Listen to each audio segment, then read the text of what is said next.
Turpan və elidiki tungallarının 6 şəhərgə yığılğanlıqı. Qara şəhər tungallarının qolida bo'lib, Mahmud Sijang baş əgimni istikam qilib turgan idi. Bu vəziyyət 15 gün davam qildi. Axırı Majungyun 12 ayının 13 günü Qara şəhərdəki qoşunlarını Xitayga 6 şəhər yoki çarqılıq arqılıq elib ketish yo'lini ichish uchun baş əgimga hujum qilishga buyurdi. Mahmud Sijang ching turib tungallarni baş əgimdən ötküzmedi. 12 ayının 13 günü kechisi tungallar cho'ng yo'lni tashlab daryoning janubiy qirg'og'ini saqlab yotgan Hafiz Tanjangning askarlarga ushtumtut hujum qilib chekindirdi va Mahmud Sijangni qo'rishig'ila boshladi. Mahmud Sijang muhasirada qilishdan qo'rqib, istiqomlarini tashlab ko'rlig'i chekindi. Tungallar orqasidan qo'g'lab kelganlikdan ko'rilnimi bo'shtib kuchaga keldi. Tungallar to'xtamasdan kuchaga hujum qildi. Mahmud Sijang mag'lub bo'lib kuchadan bayg'i chekindi. Xo'ja Niyaz Hoji bir qism askarlarni va Xotandan borgan yordam qo'shinini Mahmud Sijangning yordamiga yo'lladi. 12 ayning 22 kuni Tungallar bayg'i hujum boshladi. Tungallar hujum başlamas Mahmud Sijangning askarlari qochdi. Mahmud Sijang o'zi bir qism askarlari va Xotan qismlari bilan qattiq turib, urushgan bo'lsa-mu mag'lub bo'lib, chekinishga majbur bo'ldi. Bu vaziyatda Xo'ja Niyaz Hoji Oqsudan butun kuchini va Oqsu valisi Ismoil Bayningmi butun askarlarini ilib, Oqsu va Bay o'ttirisidagi Qara Yulg'un degan joyga kelib to'xtadi. Baydan chekinib kelgan Mahmud Sijangmi kelib, bularga qo'shildi. Shuning bilan Xo'ja Niyaz Hoji boshchiligida 12 ming kishilik bir qo'shin tungallar bilan mudofaa urush qilishga hozirlandi. 12 ayning 24 kuni tungallar Qara Yulg'unga keldi. Xo'ja Niyaz Hojining intizomsiz askarlari Yiroqdan tungallarning qorasini ko'ribla 5 dan 10 dan qochqila boshladi. Xo'ja Niyaz Hoji qolgan askarlari bilan tungallarga qarshi turdi. Bu chaqda Ismoil Bayni qo'l ostida xizmatchi bo'lgan tungan itib o'ltiribdi. Buni ko'rgan Xo'ja Niyaz Hoji otlanib qochdi. Orqasidan butun askarlar parakanda holda qochishga boshladi. Xotandan yordamga borgan askarlar Qara Yulg'undan to'g'ri Xotanga qaytdi. Xo'ja Niyaz Hoji Qara Yulg'undan Oqsuga keldi va butun narsa keraklarini ilib to'xtamasdilla Uchturponga ketdi. Shuning bilan tungallar Oqsuni urushmayli oldi. Bu parakandachilik natijasida Xotan va Oqsu askarlaridan bo'lib, jami 5000 kishi Xo'ja Niyaz Hojidan ayrildi. Xo'ja Niyaz Hojining o'z askarlaridanmi taxminan 250 kishi ayrilib, Xotanga qochib keldi. Natijada Xo'ja Niyaz Hojining yanida Qumul va Turpan askarlaridan tarkib topgan, tartib intizomsiz dushmanning oldida bo'ridan qochgan qo'yda qochadigan bir qism odamlarni qilib, mudofaa kuchini yo'qotdi. Shuning bilan Xo'ja Niyaz Hoji Turpandanmi turolmay tog' yo'li bilan Qashqarga qarab mangdi. Turpannimi tungallar ishg'ol qildi. Taxminan 1 ayning 6 kuni ilidan qochgan butunlay miltiq va pulemyotlar bilan qurollangan 3000 kishilik tungan qo'shini kuchaga keldi. Lekin kuchadagi tungallar ularga ishonmay shaharga kirgizmadi.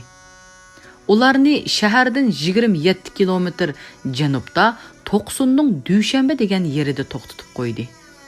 Mana bu suratda Turpan va G'uljadagi tungallar Shinsaydan mag'lub bo'lib, sharqdan va shimoldan 6 shaharga yoqqili turdi. Qara shahar, Kucha va Oqsuni ishg'ol qilib oldi.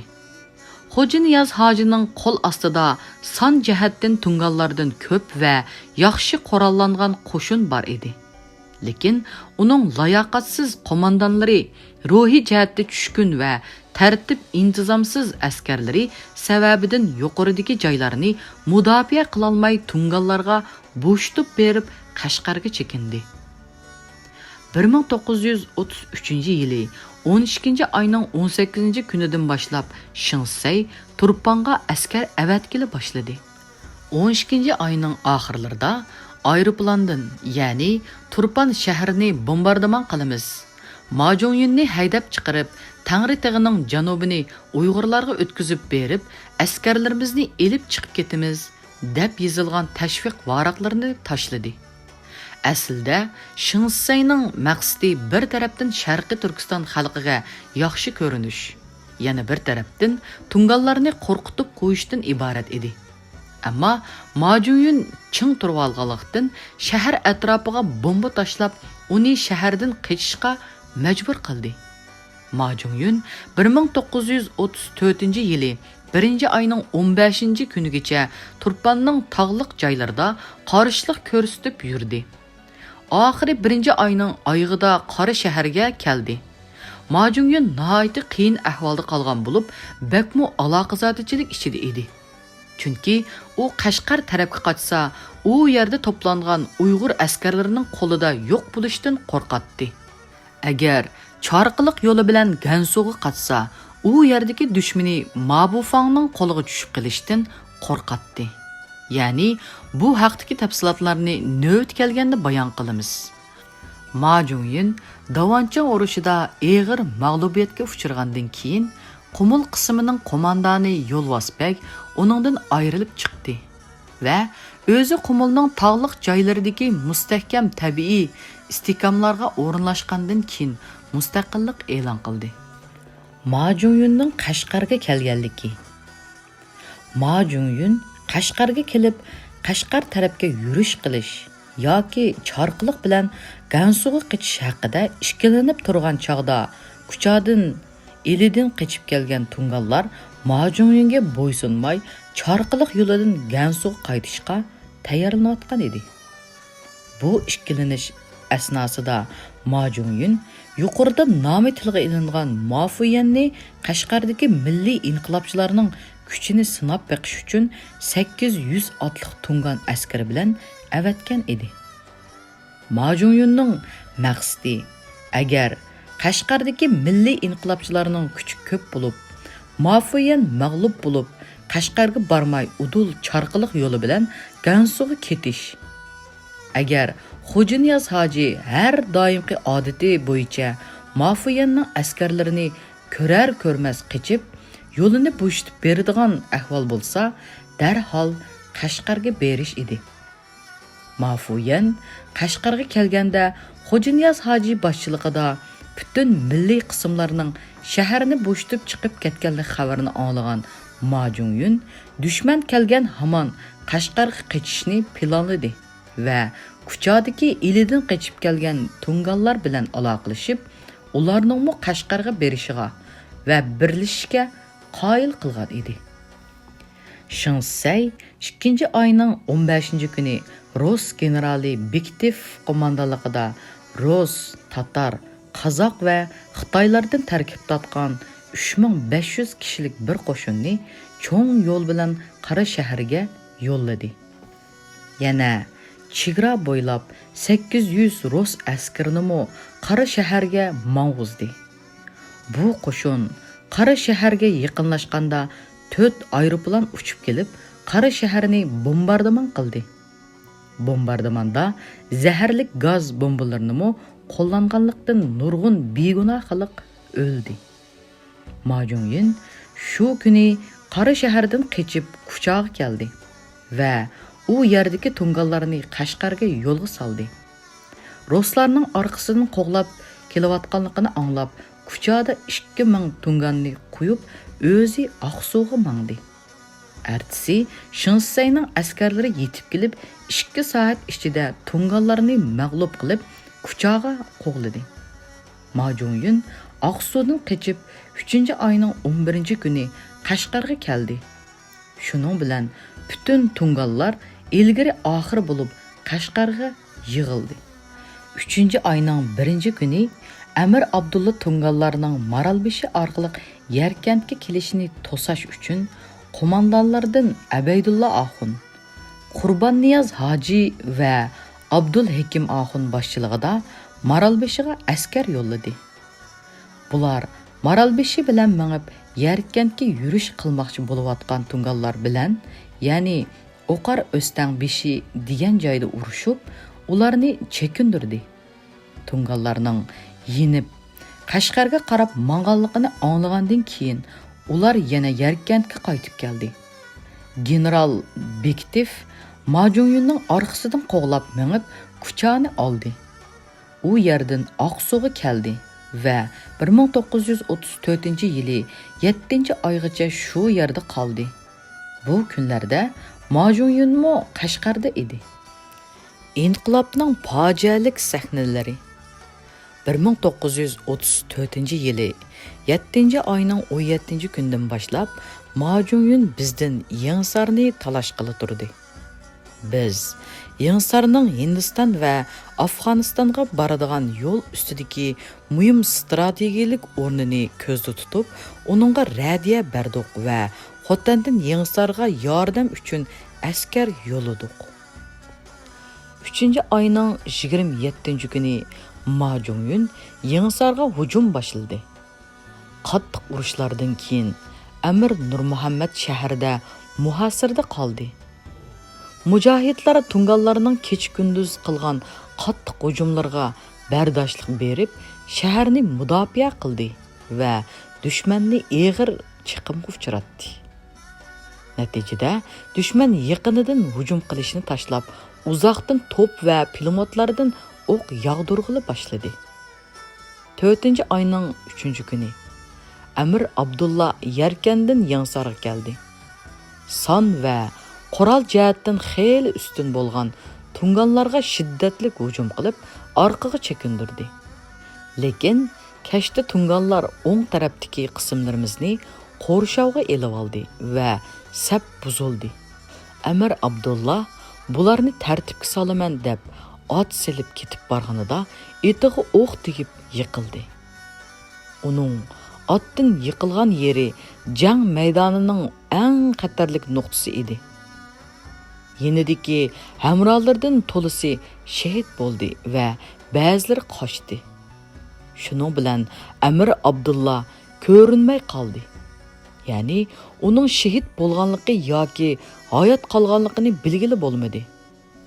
Shundoq qilib, Yarkandan kelgan askarlarimiz og'ir holda mag'lubiyatga uchrab, parakanda holda Yarkentga qochdi. Qechib ketayotgan askarlarimizning ko'p qismini Sabit Damollam Qizilda to'xtatdi. Damollam butun Xotan qismlari va Mahmud Sijonning askarlarini to'plab, Yangsarga yana bir qism umumiyuzlik hujum qilib, tungallarni chekindirish. Hech bo'lmaganda Amir Nur Muhammadni muhasirdan qutqizishni talab qildi. Bu birlashgan qo'shin Mahmud Sijongning qo'mondonligida 4-oyning 7-kuni Yangsarga hujum qildi. Tungallarni 4 atrofidan qurshab elishga muvaffaq bo'ldi. Shu holatda Mahmud Sijongning qo'mondonlaridan Hafiz Tanjong hech bir sababsiz frontning bir tarafini tashlab askarlarini elib qochdi. Tungallar u tarafga qarab shiddatli bir hujum bilan sapni bosib chiqdi. Shuning bilan Mahmud Sijongning askarlari aloqa zadi bo'lib qochdi. Shuningdan keyin tungallar to'p va pulemyotlarni Xotan qismlari ba tarafga qaratib, o'q yog'dirishga boshladi. Natijada Xotan askarlari mag'lub bo'lib qochdi. Butun qo'shin yana Qizilga to'plandi. Lekin Mahmud Sijong Qizilda to'xtashni munosib ko'rmay, Ko'k Rabotga ketdi va Xotan qismlarimo Ko'k Rabotga keldi. Xo'janiyaz hoji Erkash tomdan quruq qo'l qaytib keldi. Ko'k Rabotdagi askarlarga Mahmud Sijongni qo'mondon qilib tayinlab qo'yib, o'zi Sabit Damollam bilan Yarkentga keldi. 4-oyning 12-kuni bu fojianing xabari Xotanga yetib keldi. Men shu kechasi Yarkentga yurish qildim. 16-kuni Gumiga kelib, orqamdan keladigan askarlarimizni saqladim. Ular kelgandan keyin Ularni oldin yo'lga silib o'zim 5 kun gumida turdim. 4-oyning 21-kuni yo'lga chiqib 23-kuni Qog'liqqa keldim. U yerda bir kun turib 25-kuni Poskamga keldim va kelibla Yingsardan tövəndəki ikkinchi bir fojia xabarini oldim. Vaqa mundaq bo'lgan edi. Yuqoridagi mag'lubiyatdan keyin Amir Nur Muhammadga yordam avatish mumkin bo'lmagan edi. Tungallar Qashqardagi butun kuchini to'plab, shaharni 4 atrofidan muasirga oldi. Kecha kunduz to'xtamay to'p etib, pilomat bilan o'q tutib, orqa-orqadan hujum qildi. Lekin Amir Nur Muhammad va askarlari har jihatda o'zidan qatma-qat ustun dushmanga mislsiz qahramonlik bilan qarshi turib, tungallarning bu hujumlarini chekindirdi. Bu vaziyat 3-Muharramgacha davom qilgan. Oxiri tungallar sepilning bir tarafini ko'lab portlatqich ko'mib, portiltib, bir qismini yiqitdi. Yiqilgan yeridan besib kirgan tungallarning hammasi mujohidlar tarafidan o'ldirilgan va asir elingan. Bu shaklda urush yana 4 kech kunduz davom qilib, 8-Muharramga kelganda tungallar hujumlarini to'xtatib, o'ttirda bir jimjitlik hukm surgan. Mujohidlar urush to'xtadi deb tushunib, kech kunduz urushib hech dam olmaganlikdan va uyqusizligidan bu fursatdan foydalanib bir oz istirohatga berilgan. Bu ular uchun bir g'aflat uyqusi bo'lgan edi. Tungallar saharda Sepilning heliqi yiqilgan yeridan ushtumtut hujum qilib, Sepil ustidagi oz sondagi muhofizatchilarni shahid qilib, shaharga besib kirdi. Istirohat holatidagi askarlar yetishib kelgacha bir qancha ming tungan askari Sepilning ichiga kirib oladi. Sepil ustida va shahar ko'chalarida 4 soat dushman bilan yuzma-yuz elishib, askarlarimizdan 1000 kishi shahid bo'ldi. 400 ga yaqini asirga tushdi. Bu arada Sepil ustida turib urushqa qo'mondonlik qilayotgan Amir Nur Muhammad birdan g'oyib bo'ldi. Shuning bilan Muharramning 8-kuni 1934-yili 4-oyning 23-kuni askarlarimiz Parokanda bo'lib qochdi. Bulardan 1500 da kishi Yarkandga qochib keldi. Imin Vahiddi o'zining 1938-yili 12-oyning 24-kuni yozgan, ya'ni Inqilob xotirasi ning, ya'ni Yingsar urushi bo'limida mundaq deb yozadi. Ya'ni Majungyun butun kuchi bilan Yingsarga hujum qildi. Amir Nur Muhammadning qo'shinida yaxshi qurollar yo'q edi. Shundoq bo'lsa-mu, ular 20 kundak Yingsarni yigitlarcha mudofaa qilib, tungallarni og'ir ziyonga uchratdi. Bu jarayonda tungallar tarafidan asirga majburiy tutilingan Uyg'ur yoshlari miltiqlarini va o'q dorilarini Amir Nur Muhammadning askarlariga Sepildan sunib berib, o'zlari tungallarning qo'lida shahid bo'ldi. Shuning bilan tungallar Yingsarni ishg'ol qildi. Sharqiy Turkistonning vatanparvar, qahramon avlodi bo'lgan 2 inim g'oyib bo'ldi. Garchi bularning dushman qo'liga tushib ketganligi yoki shahid bo'lib ketganligi hozirgacha ma'lum emas. Lekin bu ikkisining hayot ekanligidan hech qanday uchur ololmaganligimiz uchun ularni vatan va millat yo'lida shahidlik martabasiga yetdi deb ishonamiz. Tungallar o'zlarining vahshiyona odati bo'yicha 2 kesilgan boshni Amir Abdullah va Amir Nur Muhammadning beshi deb Qashqarda esib qo'ydi. Lekin bu 2 kesilgan bosh mujohidlar qo'shinidagi afg'onlardan 105 Hashim Shohi Mardon va Boz Muhammad xonlarning beshi edi. Poskamda yuqorqi qo'rqinchli xabarni anglab, bir soatdan keyin yana bir yomon xabar keldi. Xo'ja Niyoz hoji ikki inimning g'oyib bo'lganligi muqimlashgandan keyin Yarkentdagi markazimni egallab, Amir Abdullaning o'rin bosari Shir Alixonni haqoratlagan va bulang-talang qilib, butun uy saramjonlarini qimmatlik narsa kerak va xazinini elib olgan. Burun Xotan hukumati avatgan mingsar oltinni omonat qo'ygan kishini qo'rqitib, unimi elib olgan. Ko'k rabatda bo'lsa, Mahmud Sijan qatma-qat musibatga uchragan qo'mondan va askarlarimni chatga qiqib haqoratlagan. Mana bu ikki dahshatli xabardan keyin oldimda turgan shu ikki yo'ldan birini tanlashim kerak edi. Birinchi, darhol Yarkentga berib, Xo'ja Niyoz hoji va Mahmud Sijan bilan birlashib, qo'shinni tartibga solib, yangi bir kuch tashkil qilish va qaytirma hujumga jiddiy hozirlik qilish. Ikkinchi, bundaq birlashishga mumkin bo'lmagan taqdirda Sobit Damollam va Xotan qo'mondonlari bilan maslahatlashib, askarlarni tartib intizom bilan Xotanga qaytirib kelish. Mayli qaysi yo'lni tutmayli, mening Yarkentga berishim kerak edi. Xo'ja Niyoz hojiga bir parcha xat yozib, ati Yarkentga kelganligimni ma'lum qildim. Xo'ja Niyoz hoji mening Yarkentga kirganligimni anglab, bak qo'rqib ketgan. Chunki u meni o'zining yuqorqidagi insoniyatsizlik qilmishlarimning intiqomini olish uchun kirdi deb o'ylagan edi. Shuning uchun u menga hozircha Yarkentga kirmay, udul ko'k rabatga berib, u yerdagi qo'shinning qo'mondonligini qo'limga elishimni taklif qilib xat chiqardi.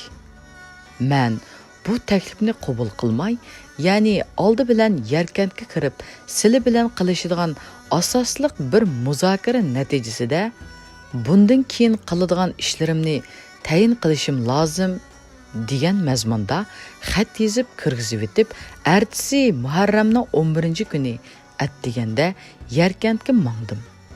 Xo'ja Niyoz hojining Yarkentdagi markazimdan bulab talagan narsalarni yüzdek tövgegi yüklep poskamga mangdurgan karvani oldimga uchirdi.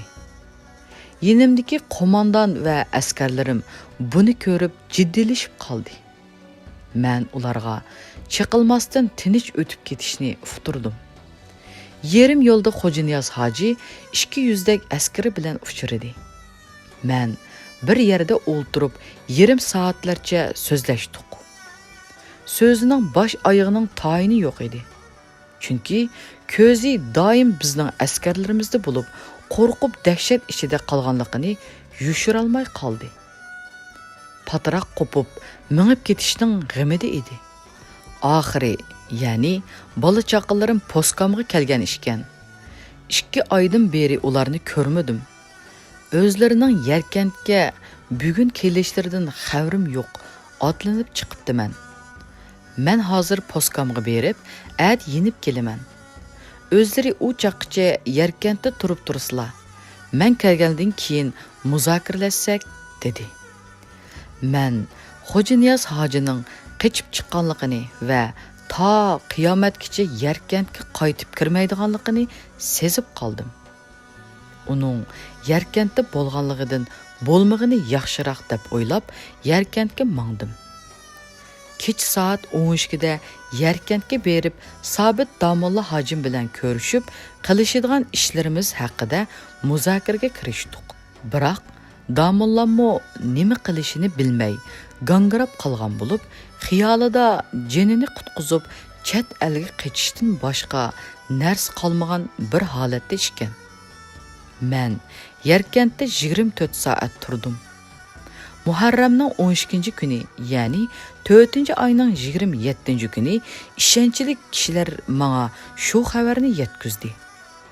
Xo'ja Niyoz hojining niyati buzilgan bo'lib, Sobit Damollamni va meni asirga olmoqchi yoki o'ldirmoqchi ekan. Uningdan keyin Xotanga berib, Xotan hukmdori Melik Hazratimni tutib, Xotanning xazinasini qo'lga tushirmoqchi.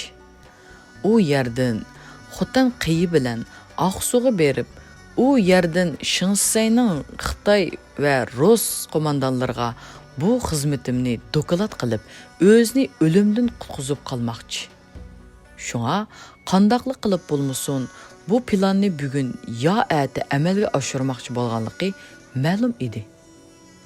Yangi shahardagi Xo'janiyaz hojining qo'mondonlarining ba'zi harakatlari yuqorqi xabarning to'g'riligini isbotlamoqda edi. Shuning bilan men darhol yangi shahardagi askarlarimni elib, Ko'ni shaharga yo'tkilib kirdim. Degandek mening yangi shahardan ayrilganligimni anglab, ular xuddi cho'ng bir g'animatni qo'llaridan chiqarib qo'ygandek aloqazodlashib ketdi. Xo'janiyaz hoji buni anglab, menga xat yozib, bir qancha kattavoshlarni yo'lladi. Xatning mazmuni uning bizga qarata hech qanday bir yomon niyati yo'qligini bildirib, qasam qilib meni aldashdan iborat edi. Men uningga avatgan odamlari orqali ig'izdan munosib javob berib, agar vaziyatni o'ngshab, ishni yaxshi tarafga boshlash niyati bo'lsa, Xo'janiyaz hoji o'zi yarkanga kirsin, deb aytib kechida xabarchilarning bergan ma'lumotidan Xo'janiyaz hojining menga va Sobit Damulla hojimga suiqasd qilmoqchi bo'lganlikdan hech shubha qolmadi. Ertasi Muharramning 3-kuni Damollamni darhol Ko'ni shaharga kirib, mening qishimda turishni yoki maxfiy yo'l bilan Xotanga ketishni bildirib, odam yo'lladim. Chunki Damollam shaharning teshida bir bog'da turadi. Yanada askar yo'qdi va suiqasd qilinsa, qo'g'dinishi mumkin emasdi. Damollam Ko'ni shaharga kirmay ata maxfiy holda Xotanga minib ketadiganligini ma'lum qildi. Shu kuni Mahmud Sijong bütün askarlarini elib, tuyuqsizlar ko'k robotdagi yangi shaharga yetib kirdi. Bizning ko'k robotda qolgan askarlarimizmi uning orqasidan Ko'ni shaharga kirdi. Qo'mondonlarimiz Mahmud Sijongning Yarkentga kirishining sirliq ahvol ekanligini ma'lum qildi. Shunga men yangi shaharga uning bilan kurashgili chiqmadim. Kasalligimni bahona qilib, bir qancha kishini chiqartib kutib olish marosimini ado qilib qo'ydim. Akşam saat 4'ga yaqin Mahmud Sijong men bilan kurashgili o'z keldi. Yarım soatdak o'ltirib, hech narsani muzokara qilmayla chiqib ketdi. Bir soatdan keyin Mahmud Sijongning Hafiz Tanjongni bir qism askarlar bilan chiqarib, Sobit Damulla hojimni tutib qo'llarini bog'lab, vahshiyona bir harakat bilan yangi shaharga ilib ketganligi va u yerda Damollamni xalq oldida haqorat qilib bog'lab qo'yganliklari xabar keldi. Men buni anglab, darhol Mahmud Sijongga norozilik bildirib, e'tiroz nomi bilan odam kirgizdim va darhol Sobit Damulla hojimni bo'shatib, yenimga chiqarib berishni talab qildim. Mahmud Sijong buningga mendan xabarsiz odamlarim shundoq qipti. Men ata Damulla hojimni huzurlarga chiqarib beraman, deb javob berdi. 1934-yili 4-oyning 28-kuni shu kuni kechda xabarchilarimiz Mahmud Sijong va qo'mondonlarining Xo'janiyaz hojining amriga binoan bu kecha qanchalik badal ketishidan qat'iy nazar meni cho'qim tutishga yoki o'ltirib etishga qaror qilganligini xabar qildi. Men darhol qo'mondonlarimni yig'ib, ahvolni muzokaralashdim. Ular mundaq deb fikr berdi. Mahmud Sijongning bu harakatiga qurol bilan javob berishdan boshqa chora yo'q. Urushda g'alaba qilish yoki mag'lub bo'lish ehtimoli tangda tang nisbatdir. Chunki askarlarimiz nihoyatda charchab ketgan va ruhi singan bir holatda. Biz uchun eng muhimi sizlarning mavjud bo'lib turishlari. Shuning uchun o'rinlarida bir kishini qo'yib, bu kecha yoshirin holda Xotanga minib ketsizlar. Agar Mahmud Sijong bizga yomon niyatda bo'lsa, uningga loyiqida javob beramiz. Bu fikrlarga asosan men yenimga 60 kishini elib, kechasi shahardan chiqib ketdim. Arqa yo'ldan yurib, 5-oyning 3-kuni Gumiga kelib to'xtadim. Shuning bilan Xo'janiyaz hojining meni tutish va Xotanga yurish qilish plani sug'uchilashdi. Mahmud Sijang ertesi akşamgacha mening ketganligimdan xabarsiz qoldi.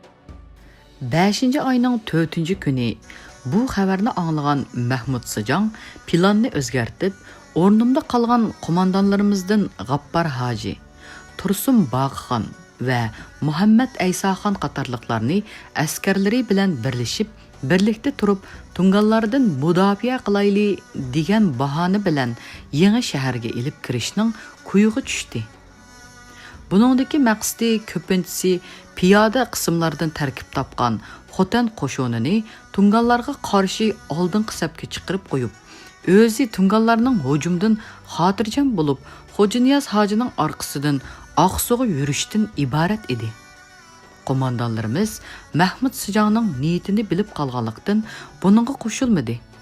Lekin shahar atrofidagi bir qism askarlarimizni zo'rlik bilan yangi shaharga kirishga majbur qildi. Qo'mondonlarimizdan ba'zi askarlarni ilib Xotanga yurdi.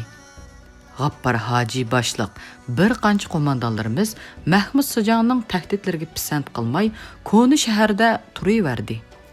Tungallar Yarkentga yaqinlashib 5 oyning 11 kuni Ko'k Rabotga keldi. Mahmud Sijang atsi Yarkentdagi butun askarlarni va yangi shahardagi Xotan askarlarini elib, shaharni bo'shtib, Poskamning sharqi shimolidagi Bashkent degan joyga mangdi. Saharda bizning Ko'ni shahardagi askarlarimizmi shahardan chiqib Xotanga qarab mangdi. Shuning bilan Yarkent shahri tamoman bo'shaldi va 5 oyning 12 kuni tungallar Yarkentni ishg'ol qildi. Mahmud Sijangning bu harakatlari tarixda bir milliy inqilobchi uchun yomon bir ayibdir. Lekin bu ayib Mahmud Sijangga yuklanmaydi. Chunki u zot Xo'janiyaz hojining qo'l ostida bo'lib, Xo'janiyaz hojining har buyrug'ini ijro qilishga majbur edi. Yuqorqi ishlarning hammasini Mahmud Sijang o'z ixtiyorligi bilan qilgan ishlar bo'lmasdan, Xo'janiyaz hojining qat'iy buyrug'i bilan qilganligi ma'lumdir. Shuning uchun bu tarixiy ayib butunlay Xo'janiyaz hojiga yuklanishi kerak. Xo'janiyaz hoji va Mahmud Sijanglar Bashkentdan Makitga qarab yo'lga chiqdi. Ular birga ilib mangan Xotan askarlari yo'lda ulardan ayrilib chiqib, Xotanga ketgili boshladi. Xo'janiyaz hojilar Makitga borganda tungallar orqasidan qo'g'lab kelganligidan darhol Oqsuga mangdi. Oqsuga yaqin, ya'ni Shaqur degan joyga kelganda tungallar yetishib kelib, kechasi tuyuqsiz bosqin qildi. Ular eg'ir zarbaga uchrab, parakanda holda qochib, OqsuningOvat degan yeriga berib to'xtadi. Uningdan keyin Oqsuga kirib, Rus qo'mondoni Bekitov bilan ko'rishib, qo'lidagi Sobit Damolla hojim va Zerib Qori hojim, ya'ni Qashqar hukumatining adliya noziri Yarkentda asirga ilinganini uningga sovg'a qildi. Bekitov Xo'janiyaz hojini ko'rinishda yaxshi qarshi olgan bo'ldi. Yarkentdan yo'lga chiqqan askarlarimizning Gumiga yetib kelishini kutib, men Gumida turib qoldim. Kelgan askarlarni orqa-orqadan Xotanga yo'lga soldim. Oxirida bir qism askarlarni Gumida qo'yib, Muharramning 14 kuni Xotanga qaytdim. Gumidagi vaqtimda Yarkentdagi tungallarga ko'rinishda kelishim taklif qilgan bo'lib, haqiqiy niyatini bilib beqish maqsadi bilan bir hay'at avatdim. Natijada tungallarning Xotan hukumati bilan kelishish niyatining borligi ma'lum bo'ldi. Shuning bilan men darhol Xotanga xat yozib, hukumatning rasmiy bir hay'at tashkillab, Qashqarga avatishini iltimos qildim. Men Zangoy kentiga kelganimda ichki ishlar noziri Damolla Abdujalil hojim va Xotanning qozisi boshliq hay'atlar bilan uchrashdim. Ularni Qashqarga Majuniyning oldiga mang'izib o'tib, 5 oyning 13 kuni Xotanga keldim. Xotan xalqi mujohidlarining beshiga kelgan bu og'ir musibatlar sababidan motamda ekan. Men ertasi xalq va askarlarni Xotanning Ravoq maydoniga to'plab, ularga so'z qildim. Qashqar va Yingsardagi fojialarda 2 inim boshliq vatan uchun shahid bo'lganlarning shahodatini e'lon qildim. Xalqni bu mustabidlarga hoz tutmaslikni, hech qanday motam marosimi o'tkazmaslikni so'zladim. Oldimizdagi xatardan saqlanish uchun tayyorlanishimiz kerakligini bildirib, safarbarlikka chaqirdim. Shu kunidan boshlab askarlarimizni yangidan tartibga selishga, mumkin qadar qurol va o'q-dori tayyorlashga kirishib ketdik va tor bo'g'ozda istehkom yasadik.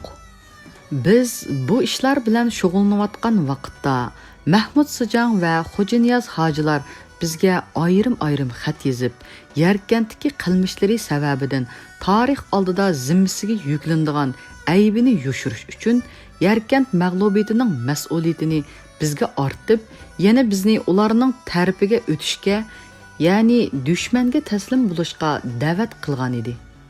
Biz bu ma'nisiz xatlarga javob yozishni lozim ko'rmadik.